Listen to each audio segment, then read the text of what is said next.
We're going to read chapters 7 and 8 next. Chapter 7 is called A Day with the Beavers. So I wanted you to see my candle, which is called, look at that, A Day with the Beavers. I wish that you could, can you smell it? It's pretty much burned out. It smells like tea and cake, it says on here. I love it. I've burned it almost to the bottom. It's from a company called the Tukish Candle Company. Tukish is from Middle Earth, the Lord of the Rings. And look, some of you saw these yesterday. I have one that's called A.S.L.A.N's Roar. This one smells like violets, peaches, and grass. See what you think. I haven't burned it very much yet. I try and save them as much as I can. Lantern Waste, where the children first came into Narnia. And this one smells like snow, cedar, and pine. It's so good. Okay. And this one is called Care Paravel, which we haven't read about yet, but some of you know about. And it smells like sandalwood, sea salt, and water lilies. Smell that one. Okay. Now, here's what you need to know. These candles are amazing, but the second that she makes them, they're gone right away. So don't go to your website right now and look up Tukish Candle Company and think that you're going to buy any. But you should keep checking back and find some and buy them. They're all based on books, and they're delicious.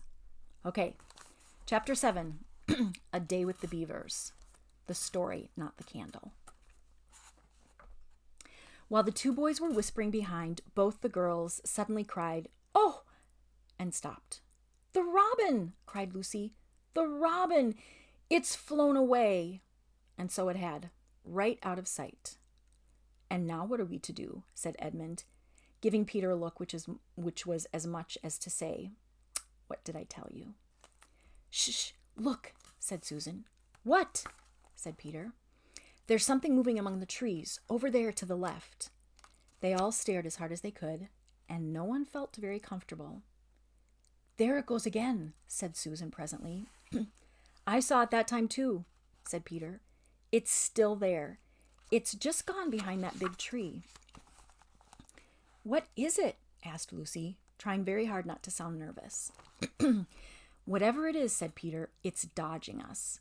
It's something that doesn't want to be seen." "Let's go home," said Susan. And then, though nobody said it out loud, everyone suddenly realized the same fact that Edmund had whispered to Peter at the end of the last chapter. They were lost. "What's it like?" said Lucy. It's a kind of animal," said Susan. And then, look, quick, there it is." And they all saw it this time, a whiskered, furry face which had looked out at them from behind a tree. But this time it didn't immediately draw back. Instead, the animal put its paw against its mouth, just as humans put their finger to the lips when they're signaling you to be quiet. And then it disappeared again. The children all stood holding their breaths. A moment later, the stranger came out from behind the tree, glanced all around as if it were afraid someone was watching, and said, "Hush," and made signs to them to join it in the thicker bit of wood where it was standing. And then once more it disappeared. "I know what it is," said Peter. "It's a beaver. I saw the tail." "It wants us to go to it," said Susan, "and it's warning us not to make a noise." "I know," said Peter. "The question is, are we to go to it or not? What do you think, Lou?" "I think it's a nice beaver," said Lucy. "Yes, but how do we know?" said Edmund. "Well, shan't we have to risk it?" said Susan. "I mean, it's no good just standing here, and I feel I want some dinner." At this moment, the beaver again popped its head out from behind the tree and beckoned earnestly to them. "Come on," said Peter. "Let's give it a try. All keep close together. We ought to be a match for one beaver if it turns out to be an enemy." So the children all got close together and walked up to the tree and in behind it. And there, sure enough, they found the beaver. But it still drew back, saying to them in a hoarse, throaty whisper, "Further in, come further in. Right in here, we're not safe out in the open." Only when it had led them into a dark spot where 4 trees grew so close together that their boughs met and the brown earth and pine needles could be seen underfoot because no snow had been able to fall there, Then did it begin to talk to them. "Are you the sons of Adam and the daughters of Eve?" it said. "We're some of them," said Peter. "Shh," said the beaver. "Not so loud, please. We're not safe even here." "Who are you afraid of?" said Peter. "There's no one here but ourselves." "There are the trees," said the beaver. "They're always listening. Most of them are on our side, but there are trees that would betray us to her. You know who I mean." And it nodded its head several times. "Well, if it comes to talking about sides," said Edmund, "how do we know you're a friend?" "Not meaning to be rude, Mr. Beaver," added Peter, "but you see, we're strangers." Quite right," said the beaver. "Here is my token." And with these words, it held up to them a little white object. They all looked at it in surprise, till suddenly Lucy said, "Oh, of course, it's my handkerchief, the one that I gave to poor Mr. Tumnus." "That's right," said the beaver. "Poor fellow, he got wind of the arrest before it actually happened, and he handed this over to me.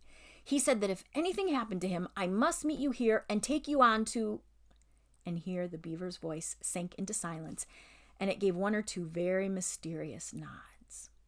Then, signaling to the children to stand as close around it as they possibly could, so that their faces were actually tickled by its whiskers, it added in a low whisper, "They say A.S.L.A.N is on the move. Perhaps has already landed." And now a very curious thing happened. None of the children knew who A.S.L.A.N was, any more than you do. But the moment the beaver had spoken these words, everyone felt quite different. Perhaps it has sometimes happened to you in a dream that someone says something which you don't understand, but in the dream it feels as if it had some enormous meaning, either a terrifying one, which turns the whole dream into a nightmare, or else a lovely meaning, too lovely to put into words, which makes the dream so beautiful that you remember it all your life and you are always wishing you could get into that dream again. It was like that now. At the name of A.S.L.A.N, each one of the children felt something jump in his inside. Edmund felt a sensation of mysterious horror. Peter felt suddenly brave and adventurous. Susan felt as if some delicious smell or some delightful strain of music had just floated by her. And Lucy got the feeling you have when you wake up in the morning and realize that it is the beginning of the holidays or the beginning of summer. "And what about Mr. Tumnus?" said Lucy. "Where is he?" "Shh," said the beaver. "Not here. I must bring you where we can have a real talk and also dinner." No one except Edmund felt any difficulty about trusting the beaver now, and everyone, including Edmund, was very glad to hear the word dinner. They therefore all hurried along with their new friend, who led them at a surprisingly quick pace, and always in the thickest parts of the forest, for over an hour. Everyone was feeling very tired and very hungry when suddenly the trees began to get thinner in front of them and the ground to fall steeply downhill. A minute later, they came out under the open sky. The sun was still shining, and they found themselves looking down on a fine sight. They were standing on the edge of a steep, narrow valley, at the bottom of which ran, at least it would have been running if it hadn't been frozen, a fairly large river. Just below them, a dam had been built across this river, and when they saw it, everyone suddenly remembered that, of course, beavers are always making dams, and they felt quite sure that Mr. Beaver had made this one. They also noticed that he now had a sort of modest expression on his face, the sort of look people have when you're visiting a garden that they've made, or maybe reading a story that they've written. So it was only common politeness when Susan said, "What a lovely dam!" And Mr. Beaver didn't say hush this time, but oh, merely a trifle. And it isn't even really finished. Above the dam, there was what ought to have been a deep pool, but was now, of course, a level floor of dark green ice. And below the dam, much lower down, was more ice, but instead of being smooth, this was all frozen into the foamy and wavy shapes in which the water had been rushing along at the very moment when the frost came. And where the water had been trickling over and spurting through the dam, there was now a glittering wall of icicles, as if the side of the dam had been covered all over with flowers and wreaths and festoons of the purest sugar. And out in the middle, and partly on the top of the dam, was a funny little house shaped rather like an enormous beehive. And from a hole in the roof, smoke was going up, so that when you saw it, especially if you were hungry, you at once thought of cooking, and you became hungrier than you were before. That was what the others chiefly noticed. But Edmund noticed something else. A little lower down the river, there was another small river, which came down another small valley to join it. And looking up that valley, Edmund could see 2 small hills. And he was almost sure they were the 2 hills which the White Witch had pointed out to him when he parted from her at the lamppost that other day. And then between them, he thought, must be her palace, only a mile off or less. And then he thought about Turkish delight and about being a king. And I wonder how Peter will like that, he asked himself. And horrible ideas started coming into his head. Here we are, said Mr. Beaver, and it looks as if Mrs. Beaver is expecting us. I'll lead the way, but be careful and don't slip. Here's a picture of them walking across into the house, trying not to slip.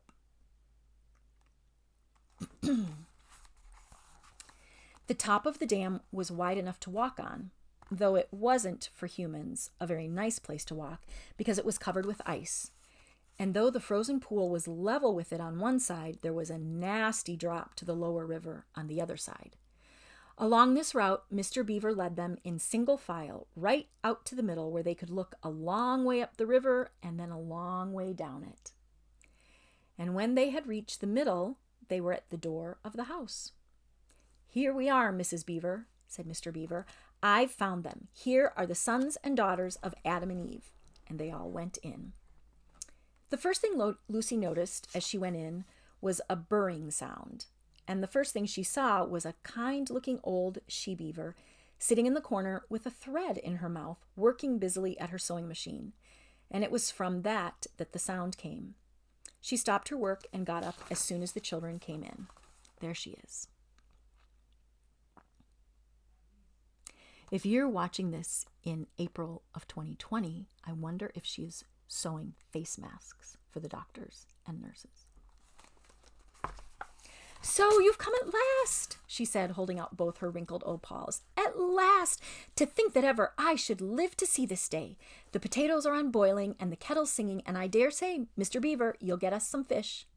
That I will, said Mr. Beaver, and he went out of the house. Peter went with him, and across the ice of the deep pool to where he had a little hole in the ice, which he kept open every day with his hatchet. They took a pail with them. Mr. Beaver sat down quietly at the edge of the hole. He didn't seem to mind it being so chilly, and he looked hard into it and then suddenly shot in his paw, and before you could say Jack Robinson, he had whisked out a beautiful trout. And then he did it all over again until they had a fine catch of fish. Meanwhile, the girls were helping Mrs. Beaver to fill the kettle and lay the table and cut the bread and put the plates in the oven to heat and draw a huge jug of beer for Mr. Beaver from a barrel which stood in one corner of the house and to put on the frying pan and get the dripping hot. Lucy thought the Beavers had a very snug little home, though it was not at all like Mr. Tumnus's cave. There were no books or pictures, and instead of beds there were bunks, like on board ship, built into the wall. And there were hams and strings of onions hanging from the roof, and against the walls were gumboots and oilskins and hatchets and pairs of shears and spades and trowels and things for carrying mortar in, and fishing rods and fishing nets and sacks. And the cloth on the table, though very clean, was also very rough. Just as the frying pan was nicely hissing, Peter and Mr. Beaver came in with the fish, which Mr. Beaver had already opened with his knife and cleaned out in the open air. You can think how good that new caught fish smelled while they were frying, and how the children longed for them to be done, and how they were very much hungrier still they had become. Okay, I gotta say that again. You can think how good the new caught fish smelled while they were frying, and how the hungry children longed for them to be done, and how very much hungrier still they had become before Mrs. Beaver finally said, and Crystal finally read, "Now we're nearly ready." Susan drained the potatoes and then put them all back in the empty pot to dry on the side of the range, while Lucy was helping Mrs. Beaver to dish up the trout, so that in a very few minutes everyone was drawing up stools. It was all three-legged stools in the Beavers' house, except for Mrs. Beaver's own special rocking chair beside the fire, and they were preparing to enjoy themselves. There was a jug of creamy milk for the children. Mr. Beaver stuck to beer. And a great big lump of deep yellow butter in the middle of the table, from which everyone took as much as he wanted to go with his potatoes, and all the children thought, and I agree with them, that there's nothing to beat good freshwater fish if you eat it when it has been alive half an hour ago and has come out of the pan half a minute ago. This is them at the table eating. I always thought that it would be very fun to be able to go to Mr. and Mrs. Beaver's house because it looks like a really awesome, like a playhouse for us. When they had finished the fish, Mrs. Beaver brought unexpectedly out of the oven a great and gloriously sticky marmalade roll, steaming hot, and at the same time moved the kettle onto the fire so that when they had finished the marmalade roll, the tea was made and ready to be poured out. And when each person had got his or her cup of tea, each person shoved back his or her stool so as to be able to lean against the wall, and they gave a long sigh of contentment. "And now," said Mr. Beaver, pushing away his empty beer mug and pulling his cup of tea towards him, "if you'll just wait till I've got my pipe lit up and going nicely, why, now we can get to business.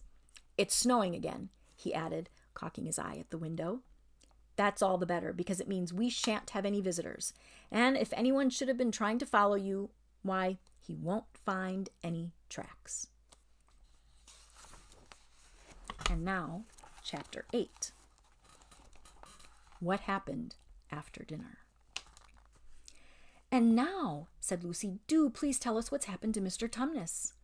"Ah, that's bad," said Mr. Beaver, shaking his head. "That's a very, very bad business. There's no doubt he was taken off by the police. I got that from a bird who saw it done." "But where's he been taken to?" asked Lucy. "Well, they were heading northwards when they were last seen, and we all know what that means." "No, we don't," said Susan. But Mr. Beaver shook his head in a very gloomy fashion. "I'm afraid it means they were taking him to her house," said Mr. Beaver. "But what'll they do to him, Mr. Beaver?" gasped Lucy. "Well," said Mr. Beaver, "you can't exactly say for sure, but there's not many taken in there that ever comes out again. Statues. All full of statues, they say it is, in the courtyard and up the stairs and in the hall.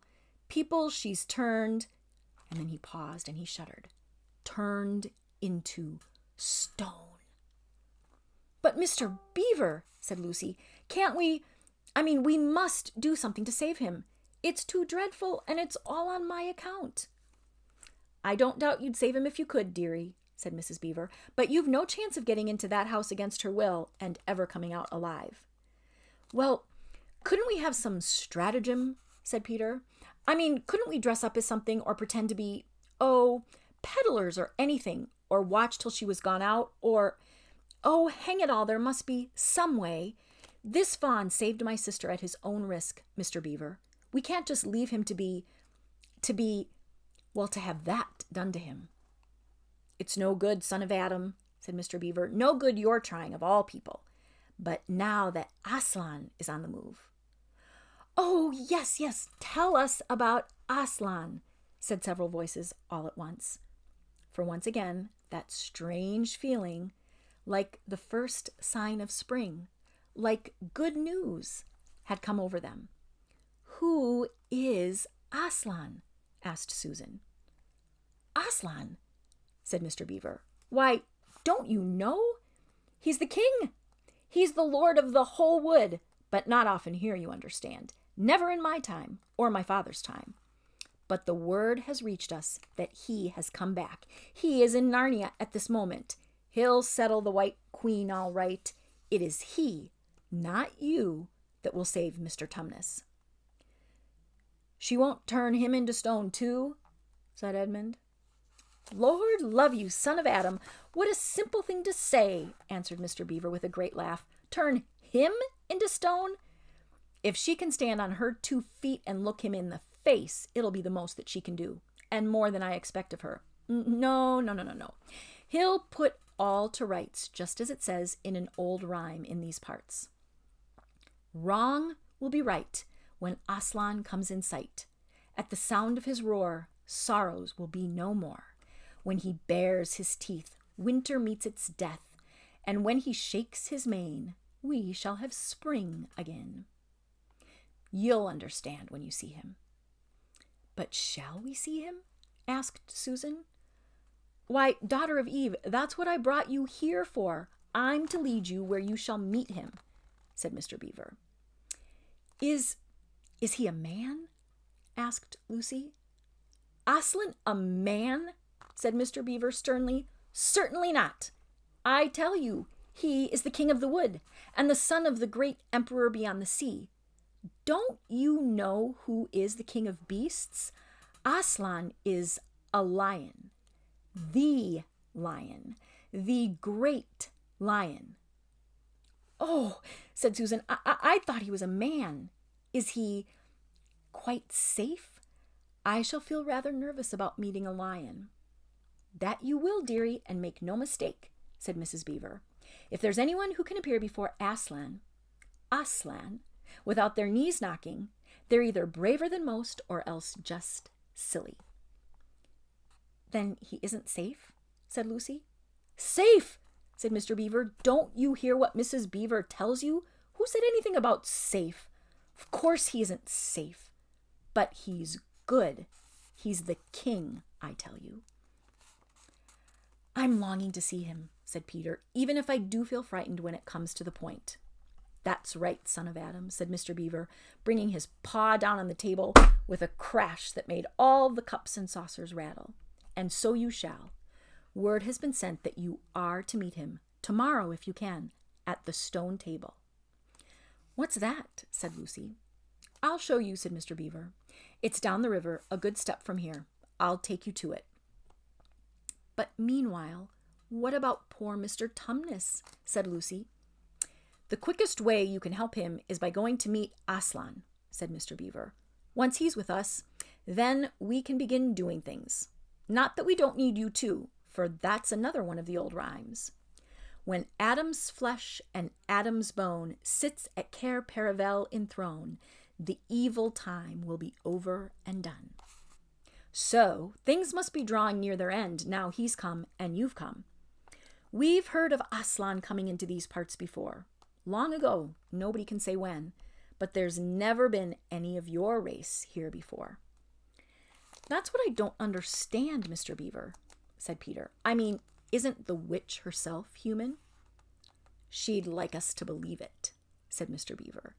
And it's on that she bases her claim to be queen. But she's no daughter of Eve.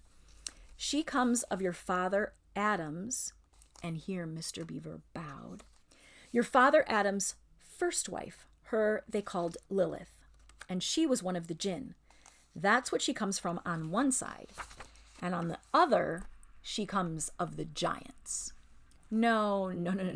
There isn't a single drop of real human blood in the witch. That's why she's bad all through, Mr. Beaver, said Mrs. Beaver. True enough, Mrs. Beaver, replied he. There may be 2 views about humans, meaning no offense to the present company, but there's no 2 views about things that look like humans and aren't. I've known good dwarfs, said Mrs. Beaver. So have I, now you come to speak of it, said her husband, but precious few, and they were the ones least like men. But in general, take my advice, when you meet anything that's going to be human and isn't yet, or used to be human once and isn't now, or ought to be human and isn't, you keep your eyes on it and feel for your hatchet. And that's why the witch is always on the lookout for any humans in Narnia. She's been watching for you this many a year, and if she knew there were 4 of you, she'd be more dangerous still. Well, what's that got to do with it? Asked Peter. because of another prophecy, said Mr. Beaver. Down at Cair Paravel, that's the castle on the seacoast down at the river of this mouth, which ought to be the capital of the whole country if all was as it should be. Well, down at Cair Paravel there are 4 thrones, and it's a saying in Narnia, time out of mind, that when 2 sons of Adam and 2 daughters of Eve sit in those 4 thrones, then it will be the end not only of the White Witch's reign, but also of her life. And that's why we had to be so cautious as we came along. For if she knew about you 4, your lives wouldn't be worth a shake of my whiskers. All the children had been attending so hard to what Mr. Beaver was telling them that they had noticed nothing else for a long time. Then, during the moment of silence that followed his last remark, Lucy suddenly said, "I say, where's Edmund?" There was a dreadful pause. And then everyone began asking, "Who saw him last? How long has he been missing? Is he outside? Who saw him last? How long has he been missing?" And then they all rushed to the door and they looked out. The snow was falling thickly and steadily. The green ice of the pool had vanished under a thick white blanket, and from where the little house stood in the center of the dam, you could hardly see either bank. Out they went, plunging well over their ankles into the soft new snow, and went round the house in every direction. "Edmund! Edmund!" they called until they were hoarse. But the silently falling snow seemed to muffle their voices, and there was not even an echo in answer. "How perfectly dreadful!" said Susan, as they at last came back in despair. "Oh, how I wish we'd never come!" "What on earth are we to do, Mr. Beaver?" said Peter. "Do?" said Mr. Beaver, who was already putting on his snow boots. "Do? We must be off at once. We haven't a moment to spare." Why do you think Mr. Beaver has to wear snow boots? I've never thought of that before. "We'd better divide into 4 search parties," said Peter, "and all go in different directions. Whoever finds him must come back here at once and—" "Search parties, son of Adam," said Mr. Beaver. "What for?" "Why, to look for Edmund, of course." "There's no point in looking for him," said Mr. Beaver. "What do you mean?" said Susan. "He can't be far away yet, and we've got to find him. What do you mean when you say there's no use looking for him?" "The reason there's no use looking," said Mr. Beaver, "is that we already know where he's gone." Everyone stared in amazement. "Don't you understand?"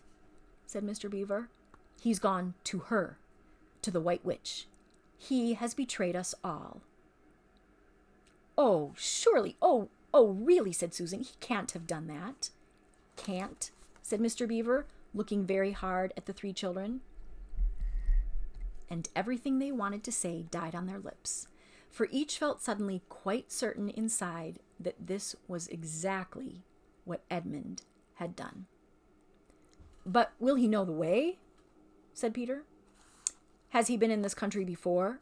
asked Mr. Beaver. "Has he ever been here alone?" "Yes," said Lucy almost in a whisper. "I'm afraid he has." "And did he tell you what he'd done or who he'd met?"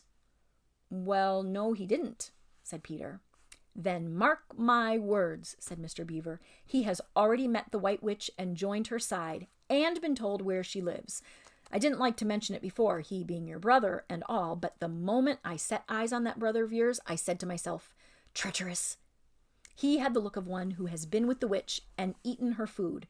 You can always tell them if you've lived long in Narnia. Something about their eyes." "All the same," said Peter in a rather choking sort of voice, "we'll still have to go and look for him. He is our brother after all, even if he is rather a little beast. And he's only a kid."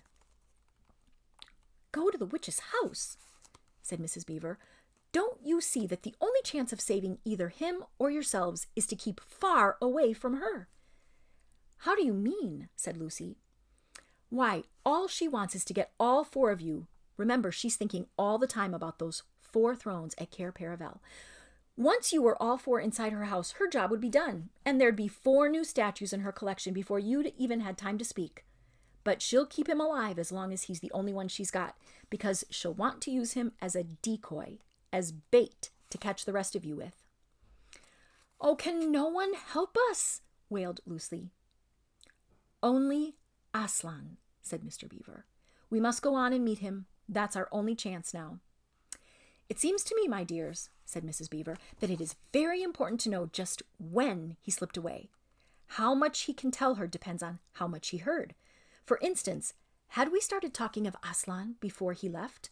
If not, then we may do very well, for she won't know that A.S.L.A.N has come to Narnia, or that we are meeting him, and will be quite off her guard as far as that is concerned." "I don't remember his being here when we were talking about A.S.L.A.N, began Peter. But Lucy interrupted him. "Oh, yes, he was," she said miserably. "Don't you remember? It was he who asked whether the witch couldn't turn A.S.L.A.N into stone, too." "So he did, by Jove," said Peter.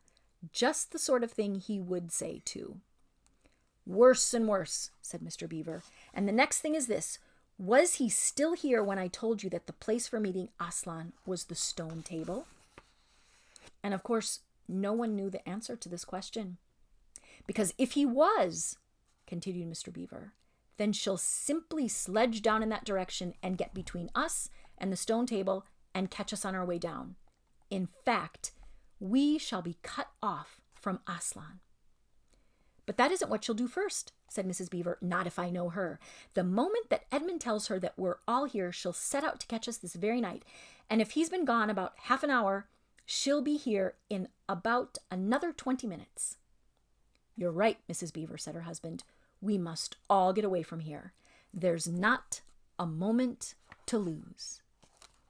And that is the end of chapter 8. Tomorrow we'll read 9, 10, 11, and 12. And I want to say hello to Hope. Hi, Hope.